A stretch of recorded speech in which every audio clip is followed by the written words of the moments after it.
following is a paid program. Talk 103.7 WTIP and Cable Channel 7 welcome you into Financially Speaking with Jim Taunton. Find us live on radio, TV, the IPX Media app, and on YouTube. Just search Financially Speaking NC or get the link at WTIPFM.com. The opinions expressed in this show are for general informational purposes only and not intended to provide specific advice or recommendations for any individual. To determine what investments may be appropriate for you, consult with your attorney, accountant, financial, or tax advisor prior to investing. Securities and investment advisory services are offered through Genoas Wealth Management Incorporated, member FINRA SIPC. Now, here's your host for Financially Speaking, certified financial advisor, Jim Taunton. Welcome to Financially Speaking. Jim Taunton here, your host for the next 30 minutes. Glad you joined me. And I hope you'll be glad when it's all said and done. And as usual, this is a listener participation program, which means we'd love to have a call from you, and you can ask me any financially related question, and I'll try to answer it. And the number here is 561-TALK, 561-8255, area code's 252. So we're going to go to a quick 2-minute break. We'll come back, but call me during that break and we'll take your call first when we come back. Aiden Golf and Country Club invites you to become a member. Come tour our beautiful clubhouse, ballroom, and facilities. For a quality golf experience, sign up for our discounted special membership rates, low monthly dues with no quarterly food minimum or assessments. Folks love to play golf at Aiden Golf and Country Club. Cool off at the pool all summer. Enjoy excellent food and beverages from the snack bar. Even store your own cart, unless you like to walk. Call 746-3389 for special limited membership rates at the Aiden Golf and Country Club. My practice has been built on accessibility, responsiveness, and a willingness to be proactive for my clients. I'm not afraid to make recommendations relating to your investments and planning. I do hope all of your financial decisions are good ones, but let's not rely on hope. Let's roll up our sleeves and get to work. Jim has attained 3 professional designations: Certified Financial Planner, Chartered Life Underwriter, and Chartered Financial Consultant, which entails 20 courses of study with examinations and a comprehensive national board exam, administered by the Certified Financial Planning Board. Jim has been practicing in financial services since 1979, which includes investing, planning, and insurance to help you meet your financial goals. Among the many awards Jim has received in his career is his selection to the Guide of the Top Financial Planners by the Consumer Research Council of America. So if you want to work with someone who is working for you, call Jim at 756-4700 or email him at planning@financiallyspeaking.com. That's 756-4700 and planning@financiallyspeaking.com. Welcome back to Financially Speaking. Jim Taunton here. My producer says we did not have a caller during the break, so get up your gumption and dial the number, 561-TALK, 561-8255. Please interrupt the monologue at any point in time. I would greatly appreciate that. Well, we have a lot going on the global stage. There's no doubt about that, but I wanted to address one thing locally. The ECU baseball team had what ended up to be a good year. The ending was good. And we struggled along the way, and we expected that with so many freshmen playing major roles in the team. But I'm telling you what, the postseason, those guys kicked it into another gear. And we were every bit the equal of Coastal Carolina in that regional. And we're seeing how good Coastal Carolina is. They when that regional was over, I said that they'll win the World Series because they are that good. They're great in every aspect of the game. And our team, including all those freshmen, pushed Coastal to the limit. So I'm looking forward to next year. And I'm actually looking forward to seeing Coastal win that thing. I'm pulling for them. Not everybody is pulling for them, but I am. I'm pulling for them. That'd be kind of neat. The team that we went toe-to-toe with there in the regional, win it all. Be kind of cool. All right, moving on to the global stage. As you know, Israel and Iran are in a conflict, and that's actually not new news. They've been in a conflict for decades. And, this is one thing that Trump is extremely right on. Iran cannot have a nuclear weapon. It's just that simple. The greatest purveyor of terrorism in the world cannot have a nuclear weapon. And the world is on Israel's side on this one. We've had a lot of anti-Semitism rear its ugly head in the last few months, but I'm telling you, the world is behind Israel. Germany, for example, Merkel, I believe is the chancellor's name. They were meeting all at the G7. Of course, Trump had to leave prematurely. But essentially, Merkel said, "Thank you, Israel, for doing the dirty work for the world."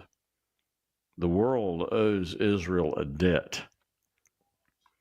We just need to finish the job. And to finish the job evidently requires that the United States drop a couple of bunker buster bombs, 30,000-pound bombs. Incredible. Do you know how large that is? It's amazing that an airplane can even get off the ground. 30,000-pound bombs. My car weighs 4,500 to 5,000 pounds. You're looking at 6 automobiles, weight-wise, in that bomb. It's no wonder it can barrel through cement and steel and all that, because it's traveling, at however many miles per hour it will be by the time it reaches the ground, and has a delayed fuse on it, so it doesn't actually explode until it's finished going as deep as it can in the ground. And they actually drop one to create a hole, and they drop another in the very same hole, and it goes even further down.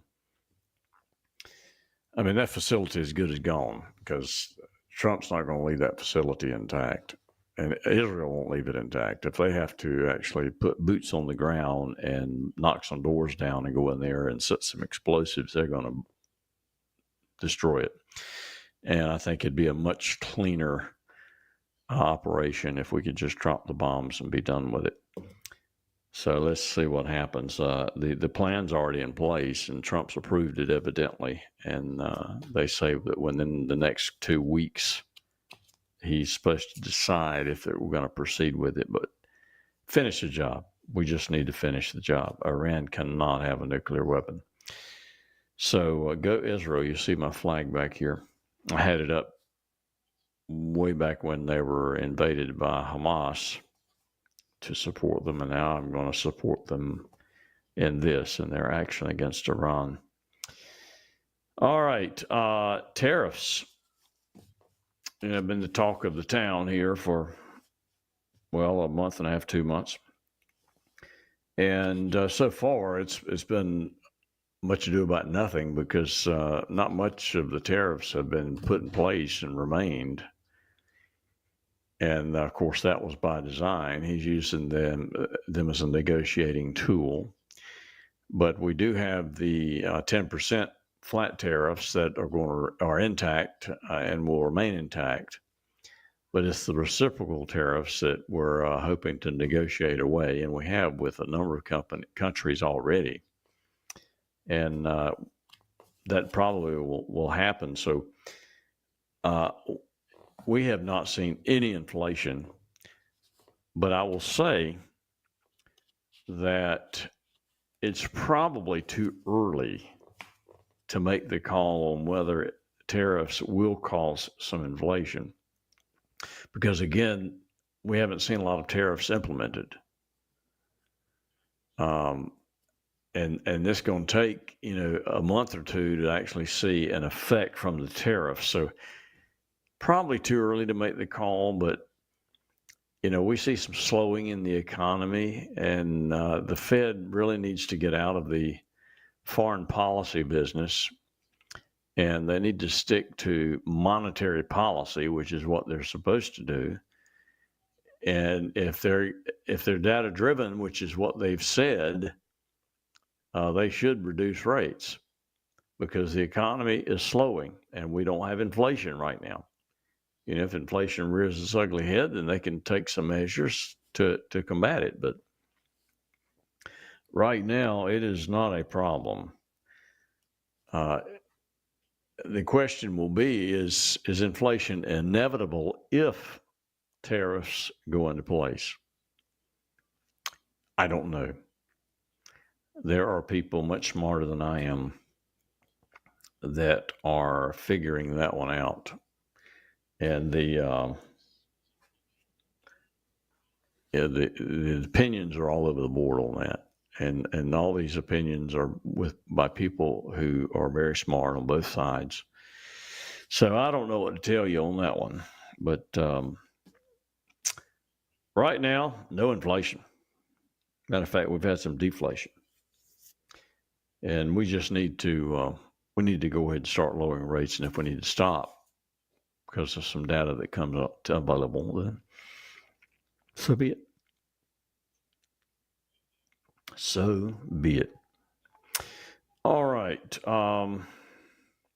Social Security. I'm switching gears here. There was just a report just released, and I've shared this information along this line with you.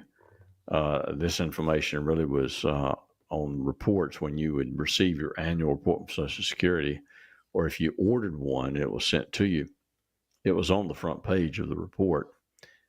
But anyway, they have released it again. This is as of June 18th, 2025. So this is pretty current. It says the asset reserves,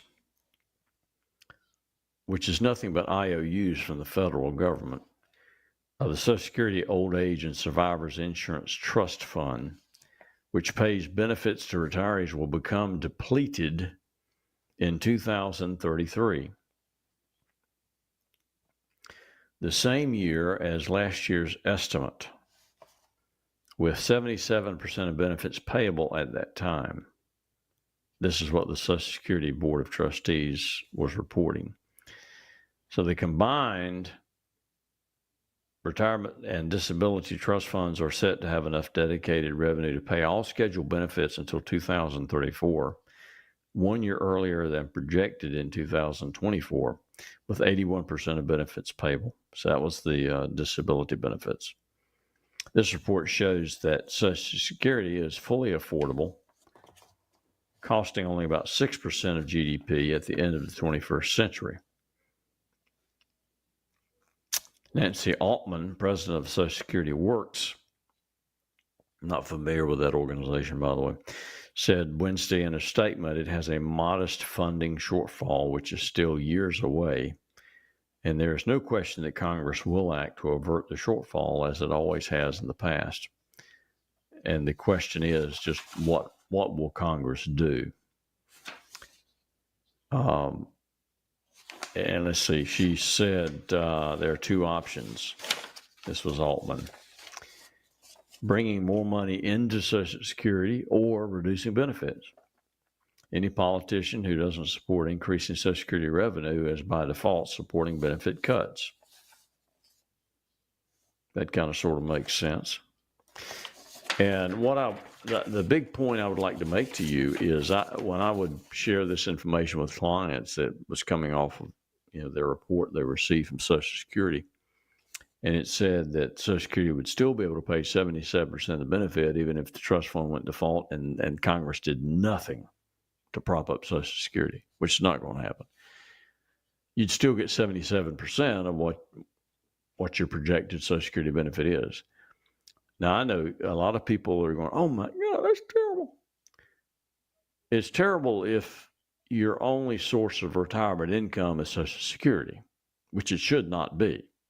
Social Security was never designed to be your sole source of retirement income. It was meant to be a supplement.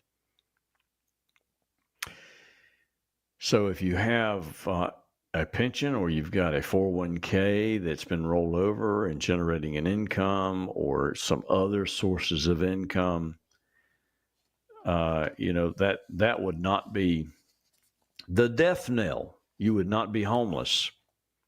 It still would not feel good. But if you're relying totally on Social Security and that happened, you're looking at a 23% reduction in your income. That's substantial. But that should not be the case. Excuse me. In any case, that's not going to happen. Congress is going to take some steps whenever they have the political will to do it,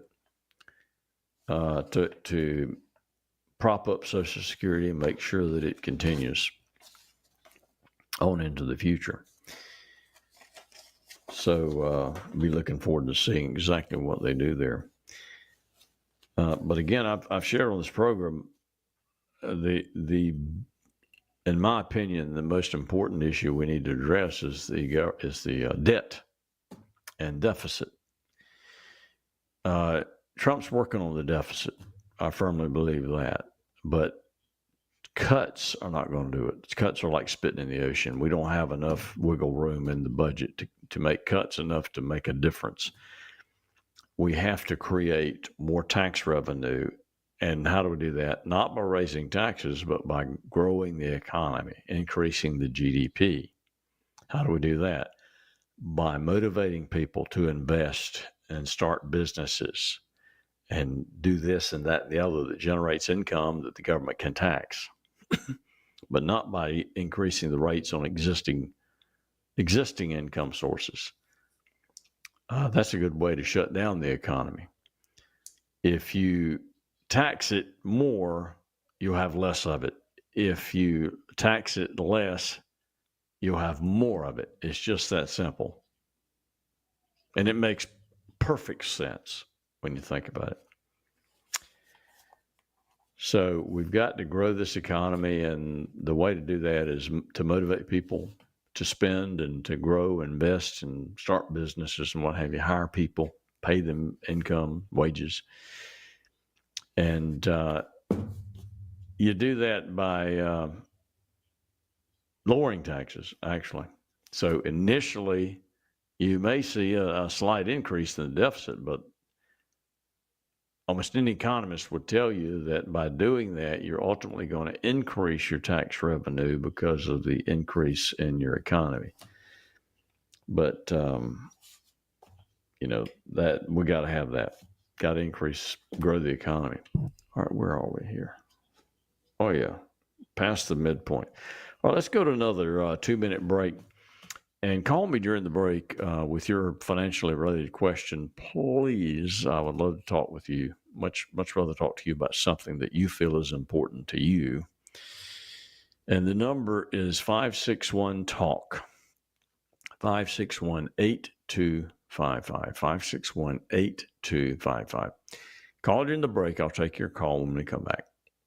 Aiden Golf and Country Club invites you to become a member. Come tour our beautiful clubhouse, ballroom, and facilities. For a quality golf experience, sign up for our discounted special membership rates, low monthly dues with no quarterly food minimum or assessments. Folks love to play golf at Aiden Golf and Country Club. Cool off at the pool all summer. Enjoy excellent food and beverages from the snack bar. Even store your own cart, unless you like to walk. Call 746-3389 for special limited membership rates at the Aiden Golf and Country Club. My practice has been built on accessibility, responsiveness, and a willingness to be proactive for my clients.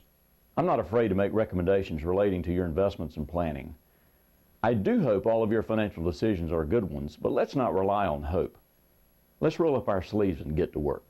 Jim has attained 3 professional designations: Certified Financial Planner, Chartered Life Underwriter, and Chartered Financial Consultant, which entails 20 courses of study with examinations and a comprehensive national board exam, administered by the Certified Financial Planning Board. Jim has been practicing in financial services since 1979, which includes investing, planning, and insurance to help you meet your financial goals. Among the many awards Jim has received in his career is his selection to the Guide of the Top Financial Planners by the Consumer Research Council of America.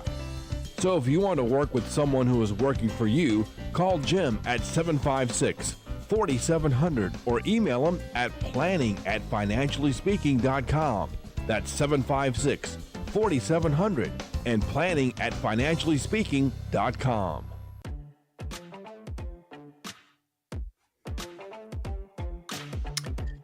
All right, welcome back to Financially Speaking, and my producer says we don't have a caller, which is a very sad state of affairs. The number's 561-TALK, 561-8255.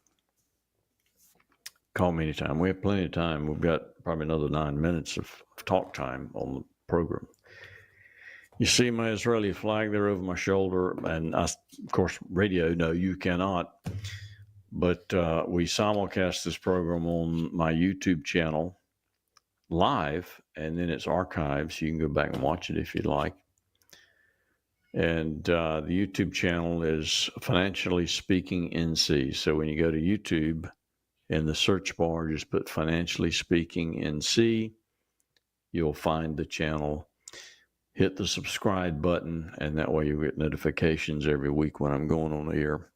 And you can watch it or listen to it on your phone. You don't have to watch it, really. Just listen to the audio if you'd like. That way you don't have to see my face. That's probably a good thing. But you will see the Israeli flag there over my right shoulder. Looks like my left shoulder because of the twisting in the video from the camera. But anyway, neither here nor there. All right. 561-TALK, 561-8255. Give me a call. Okay. I have clients all the time ask me, what I got a little play money. I want to take some risk with it. I'd like to buy an individual stock. Oh, wow. We have John calling in. I'm so grateful, John, that you called in to interrupt the monologue. That's a wonderful thing. Go right ahead with your question.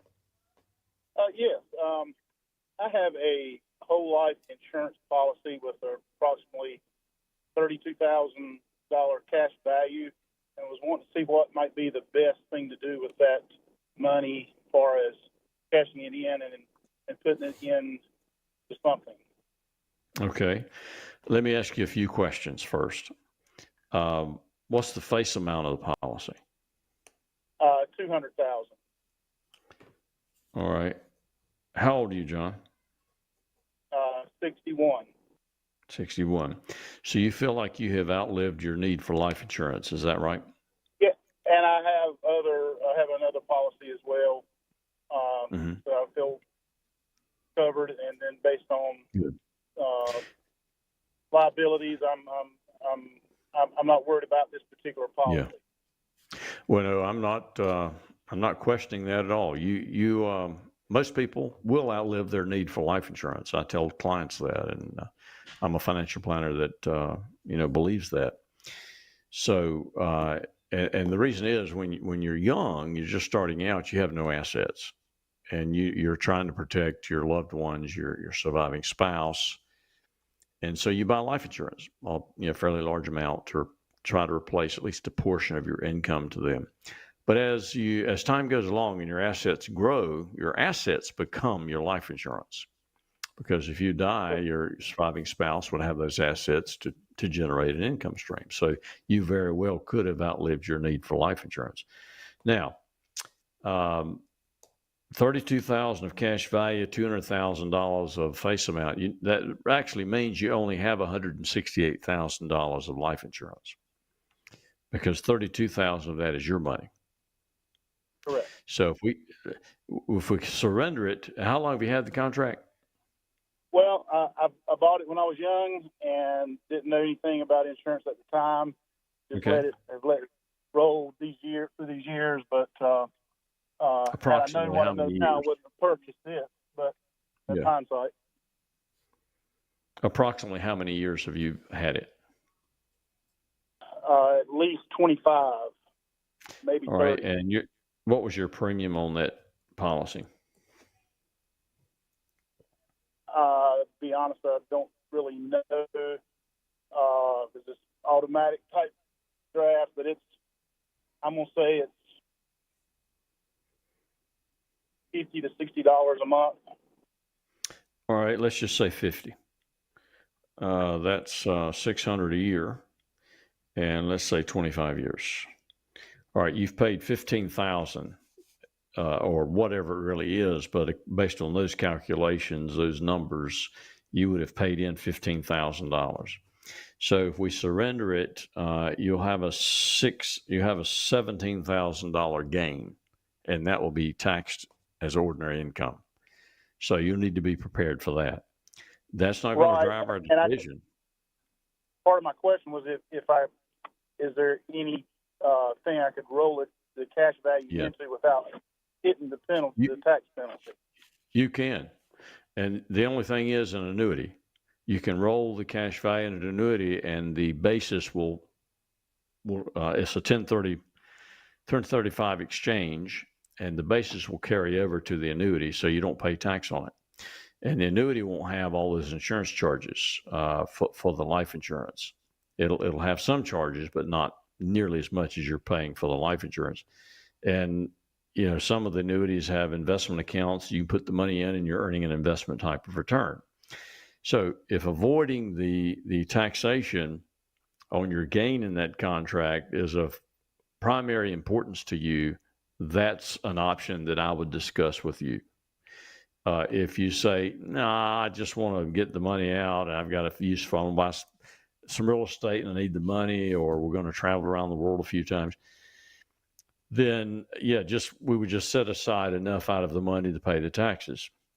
Because $17,000, excuse me, even at a 30% tax rate, you're still only looking at about a $5,000 taxable event. So $5,000 from your 32, you would still net $27,000 after the taxes. And then you could do with it whatever you wanted to. It would be after-tax money, spend it. Right. And I'm fully aware of that option. My primary question was, is there something I could roll it into and not get a tax penalty? And there is.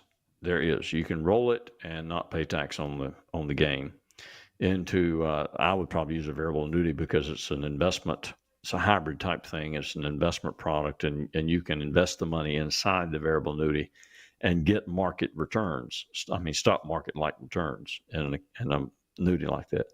Not a fixed annuity or not an index annuity, which greatly limits what you can earn, but a variable annuity. And so the advisor you're working with has to have, number one, insurance license. Number two, they also have to be registered for securities to be able to offer that. Right. Any questions about that? No. Mm-hmm. I hadn't thought about an annuity, honestly. Yeah. For that. Well, that's the only thing you can do that.